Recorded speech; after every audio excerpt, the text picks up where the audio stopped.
Welcome everybody to another edition of Major League Wrestling 2004, now in 2005, as we're at MLW Reloaded to the Extreme, live from Philadelphia, Pennsylvania. It doesn't say ECW Arena, but it's the ECW Arena. As we start out the show, as just as a quick note, like this is basically not going to like out of canon, but it's not like it's not being shown anywhere. So this would just be sold on DVD, and all that other fun stuff, but wouldn't be considered like an official like show. But anyway, as we move on. We have Kevin Kelly, welcoming us back to the land of Extreme as he goes over the Icon of Extreme tournament, the Low-Key versus Nigel match in the main event, but then Steve Corino and Simon Diamond come out. Corino just says, don't worry, Kevin. I'm not here to, it's not your fault that I have a broken leg. Simon has his own stuff going on tonight. But, tonight, I'm offering here as an ECW original, mixed pop because, yes, Corino was a heel, but he's also an ECW guy. So, probably his most mixed pop pieces he's gotten in months here in MLW. So I'm here to join you as a color commentator for the rest of the evening. So there we go, 58, and solid stuff, Then we have our opening match, which is our first match in the Icon of Extreme tournament. Oh, right. No, first we have Jerry Lynn and Homicide basically, as they get ready, Kevin Kelly says they have something to show in the back, and it's Jerry Lynn and Homicide starting their match early in, the backstage area, just, brawling and fighting each other, throwing their stuff, There's a quasi-catering table, there's, we see random, undercard wrestlers in the background, and they're just brawling, and they're heading towards the door, and this gets a 50. Then we have our opening match, where in a decent match, Mikey Whipwreck defeated Balls Mahoney in a barbed wire board match in 10:28 by pinfall the Whippersnapper. So this gets a 48. Mahoney gets a 50. Whipwreck gets a 39. So in the first round match in the Icon of Extreme tournament, this is basically, every Mikey Whipwreck act you've seen where Balls Mahoney kills them for a while. Whipwreck gets a few big moves in, and gets huge. Whippersnapper gets the 1, 2, 3. And then afterwards, Balls and Mikey hug as, they're both ECW guys, and everybody claps and cheers because there we go, 41. Then in our next match, in a decent match, Iceberg defeated Joker in a light tube death match. So bring in light tubes in 8:49 by pinfall the Big Splash. This gets a 45. Joker gets a 48. Iceberg gets a 43. So, they're just killing each other. Light tubes come out, but Iceberg is a big old mofo and kills Joker with the Big Splash and advances to the four-way finals. And this gets a 45. And Iceberg, celebrating afterwards, gets a 47. Next up, we have in a decent match, Sabu defeating DJ Hyde in a CLT match. So this is a coffin. Yes, coffin, ladders, and tables match. I just came up with them randomly, looking at the things available. So, throws well. This is more of a high spots match than usual. But, Sabu hits the moonsault, throws Hyde in the coffin, and locks him in there and gets the win. And this gets a 44, Sabu gets a 48, DJ Hyde gets a 43. Then Sabu celebrating gets a 38. Then we have match that gets a 39, mainly because, it was two crazy matches in a row. In a decent match, Ekmo defeated Necro Butcher in a chain glass match. So basically, Ekmo and Butcher are attached by a chain, and there's glass all over, the four corners and all around. So I'm assuming Necro Butcher takes some bumps, because Ekmo probably isn't. In the end, Ekmo hits a huge moan drop, probably through some sort of painted glass, and gets the 1, 2, 3 in 9:06. So this gets a 39, Ekmo gets a 60, Necro gets a 38. Then Ekmo celebrates, gets a 68. Then we have Lynn Homicide now brawling in the parking lot, and this gets a 49 as, cars, Steve Corino can even joke, say, stay away from my caddy or something like that, but they're just brawling, and, they just brawl basically out of the, basically we see the camera, trying to catch up with them as they're brawling towards a bus stop. So this gets a 49 as we cut away to basically Steve Corino inviting the Disco Duck to the ring. And it says, this is not, basically it's this guy. I'm not going to tell you who it is. If you're a random guy who knows 2000 indie guys for real, you know who he is. Basically, it's a guy dressed in a, duck costume. But a duck costume with, shades on or something. Because obviously we're talking about Disco Inferno, who, again, if you remember, Steve Corino got injured by Glenn Gilberti in a random match, and got a broken leg that way. So, they invite the quote-unquote Disco Duck out here, Disco Fever hits, this guy in the duck costume comes out dancing, it gets a 51, and then Simon Diamond attacks him. And in a extremely short match, Simon Diamond defeated Disco Duck at 3:34. It says by submission, but probably the ref just stopped the match. This gets a 35.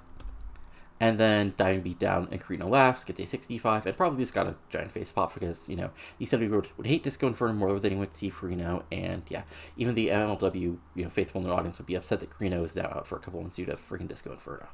So there we go.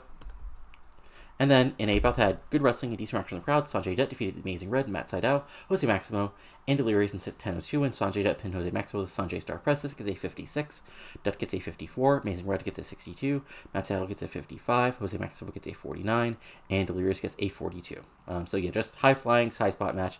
Everybody hitting their spots, but Sonjay Dutt hitting the final spot as everybody else is down and manages to get the big win. And then Sonjay Dutt celebrating gets a 44. Then we have Lynn Homicide brawling on a SEPTA bus, which SEPTA is just Southeastern Pennsylvania Transit Authority, so they're just brawling, and who knows where they're going, and this gets a 47. They get out of a random stop and continue to brawl. And then in a bout that had good heat and decent wrestling, Averno defeated Jack Evans in 12:40 by pinfall, the Averno driver. This gets a 56. Averno makes defense number 3 of his MLW World Junior Heavyweight title. Averno gets a 49. Jack Evans gets a 50. Remember, guys might be slightly differently over because this is in the tri-state, not in the Southeast.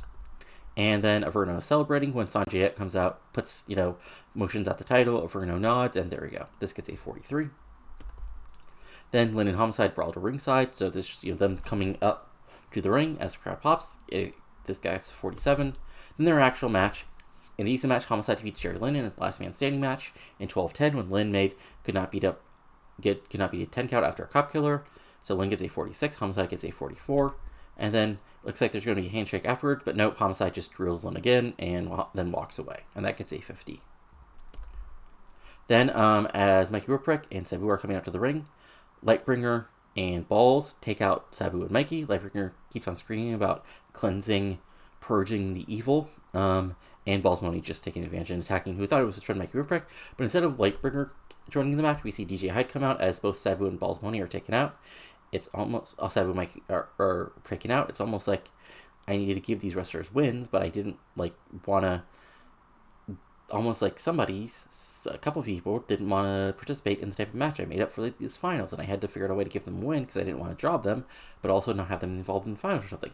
Who knows? Anyway, in our actual finals, to declare the Icon of Extreme in a 4 corners of death match, which, it doesn't say, that's interesting. Let me see if booking details. Yeah, okay. So this was a 4 corners of death match. So basically it was like, light tubes in one corner, glass in another quarter, barbed wire board in another corner, and I think a bed of nails in the other corner, maybe thumbtacks. I forget which ones I set. I'll have to double check. But basically, it was just, everybody getting killed. So Ekmo actually gets eliminated first, then Balls Mahomey, and then DJ Hyde. So Iceberg wins it in 15-15, and he becomes the Icon of Extreme. So overall, this gets a 36. DJ Hyde gets a 40. Ekmo gets a 57. Iceberg gets a 44. Balls Mahoney gets a 46. And Iceberg, celebrating being crowned the new Icon of Extreme, gets a 50. Then we have our main event, which gets a 6-3, which is something totally different, as in about how the great heat and good wrestling. Great wrestling, good heat. Low-key defeated Nigel McGuinness in 24-49 by pinfall, the Key Crusher 99. And Low-key makes defense number 2 of his MLW World Heavyweight title. This gets a 63. Low-key gets a 64. Nigel gets a 52. And Low-key celebrating at the end gets a 69. So overall, this gets a 60. So let's give Ekmo some great performance. Who else should we point out? Iceberg, good performance, and Low-key, you're awesome because you keep on putting on bangers. So we'll see if we get any interesting mail, and then we'll move on to the final underground taping of the month, and then we'll go on to actual MLW Reloaded. So yeah, that was just something interesting I wanted to do when I realized this was the Reloaded tour in theory before, but also something that I just wanted to do because it's been a while since we've been in the tri-state, and that's interesting. So let's see here. Any interesting mail? Yes, that makes sense, Ekmo. I totally get that. Oh, one other thing. I think I might have brought this up just in case. 99 Hurt and TJ Wilson split up. So no cats for TJ anymore. Or no cats for Natty, or I forgot how that went. But yeah. Yeah, too bad for TJ. Too bad for Natty. Yeah. But yeah, nothing else that interesting. Oh, and somebody I think asked about debt. So the big problem is basically production. We're getting killed on production here. Without production, we'd still be losing money, but it would be normal amounts of money, not dumb amounts of money. But the other problem is if we look at our production here, where is it? Production. Yeah, there we go. So if we look at our rivals, well, okay, a lot of these are, yeah, but so we could go up to higher pro, but that would cost a whole bunch more money, and like our rivals are already higher, and honestly, like we don't actually need to be this high, but we wanted to keep up with our rivals, so that our ratings wouldn't hurt anymore. Just out of curiosity. So yeah, that was our second best show. Probably mostly because that Loki, let's see here, that Loki McGuinness match was our number 5 match ever, which makes sense. But anyway, be back in just a moment with the last Reloaded, not the last Reloaded, the Go Home show for Reloaded. So be back in just a moment. Okay, folks, and welcome to Underground, our last Underground taping and before Reloaded. So we start out actually in the ring as an extremely short match. Andrew Martin basically kills Chad Collier in 442, 25 by pinfall with big boot. This gets a 48. Martin gets a 69. Nice. Chad Collier gets a 29 because he's a jobber. And yeah, this is just a squash to remind people, hey, Andrew Martin, he's big, he's tall, he's used to be in the WWE. He can hurt people really bad. And then afterwards, we have the Carino Diamond with Martin basically promo where this gets a 57. Carino puts over the fact that even with him being laid up, he can still lead people to greatness. Diamond says, Simon says, me and my buddy Andrew, me and our mercenary Andrew are going to be the next tag team champions, and there's nothing those little vanilla midgets, Chris Hero or Roderick Strong can say about it, because we're the elite in this business, we're the best there is, and there's nothing you can do to stop us. Haha. And this gets a 57, solid stuff. Then we have highlights of Reloaded to the Extreme by the DVD. We show Simon Diamond facing off against Disco Duck, Iceberg, splashing somebody big through a glass table, and then highlights of Loki and Nigel's, big main event match. This gets a 47. And then in a decent match, Jose Maximo and the Amazing Red defeated Teddy Hart and Harry Smith in 8:39 when the Amazing Red pinned Teddy Hart with a Red Star Press. Kevin Kelly notes that neither TJ Wilson nor Val nor 90 Hurt are by the ring with these guys, but in high flying match. But in the end, Amazing Red is the real star in this and gets the pinfall victory. This gets a 53. Amazing Red gets a 62. Jose gets a 45. Harry Smith gets a 31, and Teddy gets a 29. And then as Jose and Amazing Red are celebrating, some off-kilter country music hits, and out comes first Ray Gordy, then Vetter, then Silence Reeves, and then Nikki Rocks. And basically Vetter, says he finally has a band that's, worthy of his talents. Ray Gordy says, my daddy was a wrestler, but my uncle Michael was a guitar player. Now I'm the best of both worlds, and I found a bandmate, and we're here to show you what true greatness is in professional wrestling. So we saw that you boys could do a lot of flips, but we're true entertainers. So why don't we face? So if you we see that you have got an empty dance card at Reloaded, so why don't you take us on? And Jose and Amazing Red agree, and we've got the debut of Dynamite and Daisies. Thanks for whoever gave me that name. They put it in a comment in the YouTube comment. I just liked it because honestly, I wasn't going to come up with anything better. And there you go. So this gets a 41. Not the best promo, but building stuff up. And then Sonjay Dutt did promo, which gets a 42, which basically goes over the fact that, he has a title match against Averno at Reloaded, and, he was injured. He says something about, Carino can whine about being out for a couple months, but, I was actually heading towards the top of professional wrestling. Well, Carino is, just being a whiny baby, but at the end of the day, I'm going to win that junior heavyweight title and be the MLW player that I deserve. 42, perfectly solid promo. As we move on, as we've got a decent match, Junior Fatu defeats Mana in 6:19 by pinfall over Rikishi driver. So, the Simone family, business continues. Back, basically, Mana gets a little bit of a hope spot, but Fatu is Fatu, and he gets the big Rikishi driver and gets a pinfall victory. This gets a 55. Fatu gets a 61. Mana gets a 38. And then Fatu does a quick in-ring saying, I didn't want to do this, but Ekmo, you show up at Reloaded, and we're going to prove who truly is in charge of this family. 57, really solid promo. Then we go backstage for a quick segment, which is get to 17 and really bad because, well, look at these people. They aren't the best promo guys. And also, I just because, to be fair, I rated everybody on acting, and, well, here you go. So basically, TJ and Natty are arguing. TJ's like, why weren't you at ringside. You know, Natty says I was. Natty's like, why weren't you at ringside? TJ says I was looking for you. Then Val comes in and basically says, "Come on, Natty, you don't have to put up with this." And both women walk away, and TJ just stands there confused, or at least as confused as he can be. So this gets at 17, and then in our main event, in a superb match, Sonjay Dutt and Nigel McGuinness defeats Loki and Averno in 14:55. When Sonjay Dutt pinned Averno with a Bombay Splash, this gets a 58. Nigel gets a 60, Dutt gets a 51, Averno gets a 58, and Loki gets a 63. So really good match. So back and forth match. Only reason it wasn't Bryan Danielson in this is because he's in Japan today. But really good match. And then we finish the show. And so this gets a 55, and I totally did the thing where I forgot to make this a 1 week taping. So I really gotta stop doing this. Okay, well I guess you guys get a bonus show before Reloaded. Crap. Okay, be back with you after I book that in just a moment.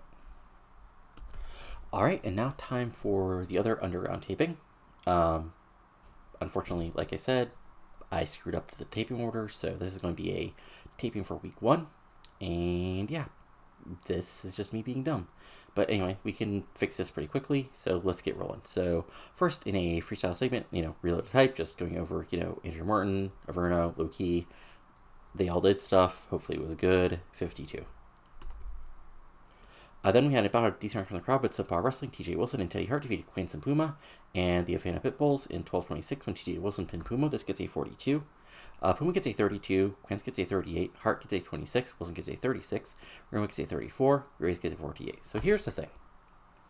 I actually booked this without, putting a winner, and I'm shocked Wilson and Teddy won. So pretend this says this is them celebrating, not them arguing, and this gets a 23.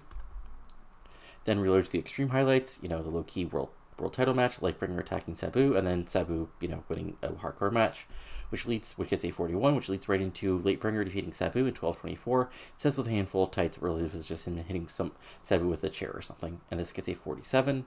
Lightbringer gets a 40, Sabu gets a 46, and then Lightbringer continuing the beatdown gets a 39. And then we have an Andrew Martin hype video, which gets a 63. And then in our main event, Homicide defeats Matt Sydal in 15:06 by pin with a cop killer. This gets a 55. Sydal gets a 52, and Homicide gets a 48. Then Homicide celebrates, gets a 49.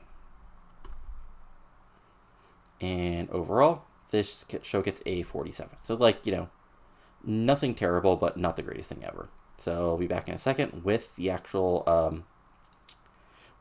big show. So I'll be back in just a moment with that. Alright, now it's time for MLW Reloaded 2005 in front of over 2,000 people at the War Memorial Coliseum in Fort Lauderdale, Florida. And we start out with Kevin Kelly in the ring, welcoming us to Reloaded, going over the matches like the big tag team match with Simon Diamond and Andrew Martin for trying to take the tag titles from Chris Hero and Roderick Strong, Loki defending the world title against Bryan Danielson, and Verno defending the junior heavyweight title against Sonjay Dutt when Steve Corino comes out and says, "Don't think that just because it's a big show and not TV that you're not stuck with me, Kevin." And basically, he says the fans out there in TV land will be glad that they're getting the wisdom of a former world champion. So get the 52, and Corino joins the booth.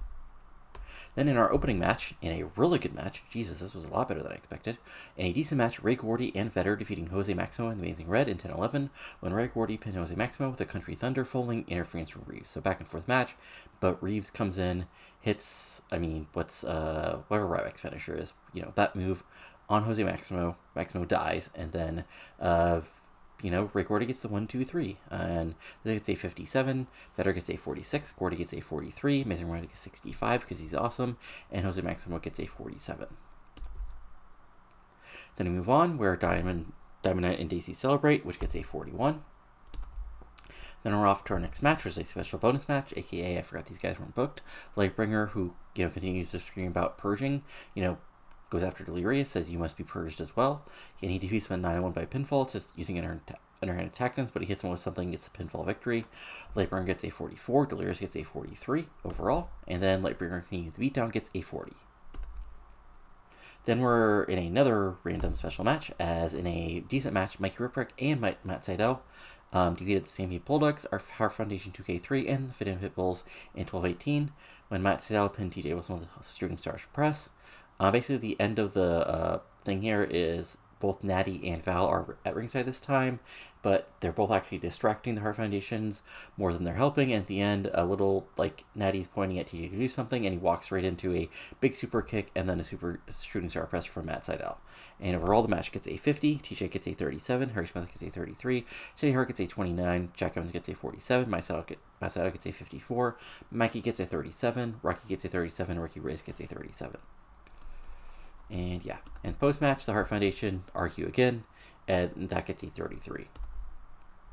Then in our next match, in a decent match, Steve Bradley defeated Jason Cross in 13-11 by pinfall with a frog splash following interference from none other than Prestaphone. If you know, she was one of the random women manager. I think she managed Matt Martell. Anyway, she came out, distracted Jason Cross. Steve Bradley was able to hit a big move, then go up top for the frog splash and get the win. This gets a 48. Cross gets a 46. Bradley gets a 34. And then post-match, Bradley leaves with her, which is interesting. Okay, and that gets a 21.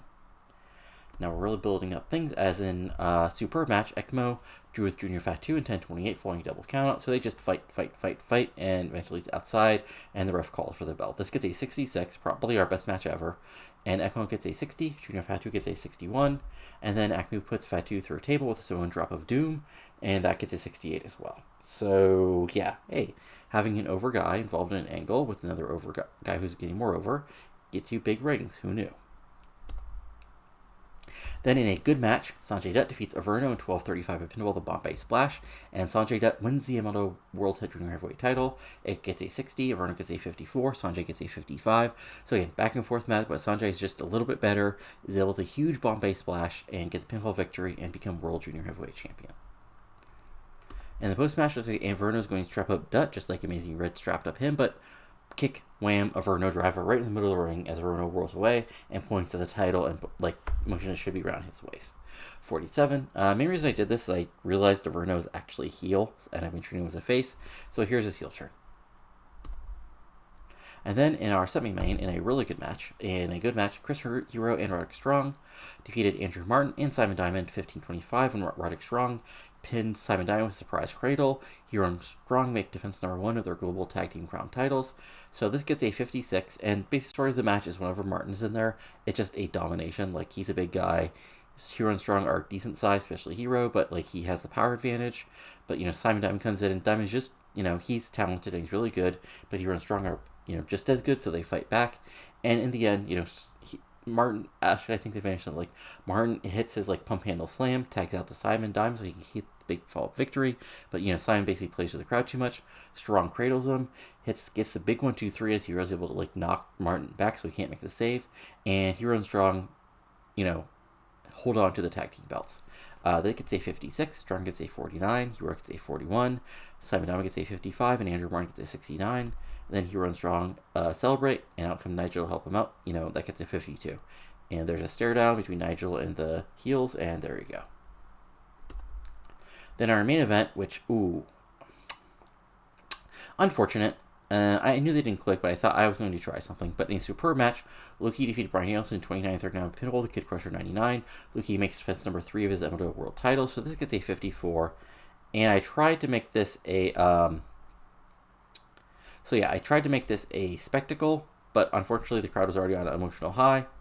So yeah, unfortunately, and plus they don't click, so probably could have been high 50s even without, probably a mid 60s without the clicking and the emotional high. What can you do? But Loki still gets the big one. And just imagine any great Loki Danielson match from ROH, and there you go. And then to finish things out, Loki celebrates, but of all people, Homicide comes out and points at his title. Because, Homicide, they just beat Jerry Lynn in a Falls Count Anywhere in Philly match, so, maybe he deserves that next title shot. Who knows? And the show itself gets a 56. Good stuff. So let's give Junior Fatu a big hug. Let's give, let's give the Amazing Red, because, he's been sort of stuck in doing nothing for the moment. And last but not least, let's give Yeah, let's give Averno. And now we actually can do some post-show stuff, including go over our everybody's overness, and then we'll go from there.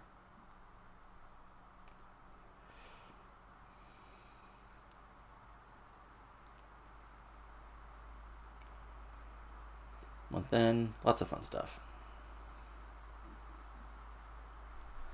Alrighty, so we finished number 3 out of 8 in the Tri-State, and we finished 2nd out of 3 in the Southeast Regional. Okay.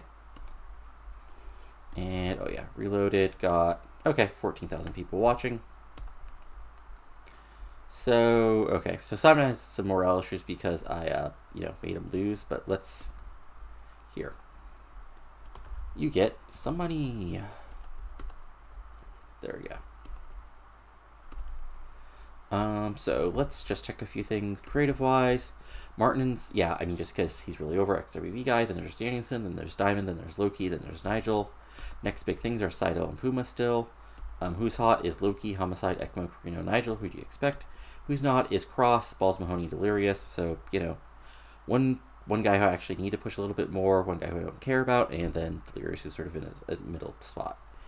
Size-wise, if we track our progress, so we gained a point in Tri-State and Mid-Atlantic, and nowhere else quite yet. But, still not too bad. Storyline-wise, so we got Best in the World, which now involves Homicide, is at a 53. Junior Heavyweight Battle is at a 54. Lynn Homicide, which I'm changing over. Basically, I'm stealing heat to basically set up something for Lynn Red, Gordian Vetter. And then Simone Family Battles at a 64, and Tag Team Warfare is at a 56. So good stuff. Now let's go ahead and go over our roster real quick just to see who's been gaining, losing, and all that other fun stuff. So if we go to our major stars first, so Martin. So Martin dropped a little bit, but still he's really over. Bryan Danielson. Again, this isn't just me booking, this is also the AI. So he dropped a little bit in like the Midwest, but he's also gained a point in Northwest, and yeah, so about the same. Ekmo, let's see here. Ekmo's about the same everywhere except the Southeast where he gained a couple points. Homicide's interesting because yeah, he's actually about the same. Yeah, nothing too big. Junior Fatu, however, yeah, is actually, yeah, he dropped a point. No, he hasn't even dropped a point. He's actually the same. Loki, who I'm quickly building up, he gained a point in the Southwest, gained a point in Mid-South, gained a point in Midwest, gained a point in Great Lakes, so nothing huge. Nigel, who didn't do much, so he's, yeah, about the same as he was before, even though he's up to a 52 in the Southeast, which is interesting. Diamond-wise, let's see, Diamonds lost a point, so I don't know why he's complaining. And Steve Carino, yeah, he is about the same he was before he got injured. So if you move down to stars, Averno, after dropping, he's down about a point. Jerry Lynn, yeah, Jerry Lynn's actually dropped another point, but he's still not on over. Lightbringer, who we're slowly building up. Let's see here. Lightbringer, he's up a couple points in the Midwest, up 8 points in the Southeast, up 4 points in the Tri-State, so there you go. Matt Seidel, let's see here. Seidel's about the same as he was before. Sabu, who I'm sure I'm just killing. And no, he's actually stayed about the same. He dropped 4 points in the Mid-Atlantic, but he dropped 3 points Southeast and 3 points in the Tri-State, ironically where he used to be the most over. Sonjay Dutt is up 5 points, 4 or 5 points basically everywhere, and 7 points in the Southeast though. And then Amazing Red. Amazing Red's up, yeah, so he's up a couple points in most places, down a point in the Southeast because he's not like a top junior heavyweight at the moment, either that'll change quickly. And then we got well-known guys, Balls Mahoney I don't care about, Chris Heroes, okay, so Heroes quickly getting over, Iceberg, I'm interested in how much he gained in the Tri-State. So Tri-State, okay, he actually gained 10 points in the Tri-State just from his big win. Cross, Cross drop 4 points in New England, 5 points in the Southeast, because I'm getting Steve Bradley over. Roderick Strong. He's another guy who, because lack of, yeah. So he's up to 44 in the Southeast, up a couple points in most other places, though, which is good. And Vetter, who, again, I've been slowly building up, is up to 3 points Southeast, a couple points everywhere else. So he's getting there as well. Then we got recognizable guys. So let's see here. Harry Smith. Harry Smith is about the same. Jack Evans. He's up a point. Let's see here. Who else do we care about? Ray Gordy. He's up basically 2 or 3 points everywhere. Steve Bradley. He's up 5 points in Southwest, 5 points Southeast, 5 points in the Tri-State. Okay. Teddy Hart. Up a couple points. And TJ Wilson. Up a couple points. And we go to people who are unimportant. People we care about. Let's see here. Natty's, still not that over. Nikki Rocks, let's see here. Kind of getting over. And Reeves. Yeah, Reeves is up already to 11 and 12 in our areas. So, And then last but not least, Val, I think, is holding steady. Let's see here. Yeah. But yeah, so our next big event is, of course, Crazy Crazy Nights, which is coming up in April. I might move that to end of April just to deal with my wacky bad booking as far as where to put it, which means I might move other stuff around. Might change the name of Summer Apocalypse. Yeah, but basically there we go. And just show things how change of things. We had Karina versus Raven, Sabu versus Funk, Diamond D'Lo versus Nigel and Roderick, SAT versus Ham Pitbull, Sonjay Dutt versus Modest, and the Simone family versus the Hart Foundation, which is all interesting. But yeah, title-wise, Icon Extreme is Iceberg, which is interesting. Global Tag Team Crowns is still strong and hero. World Heavyweight Champion is still low-key. And for the second time, the Junior Heavyweight Champion is Sonjay Dutt. So, fun stuff. That's it for now. So if you enjoyed this, go ahead and give it a like. Comment below what you're enjoying and not enjoying. And subscribe to your channel for lots of TEW content, including this. My WCW 2001 series, now in 2003, heading towards Starrcade 2003.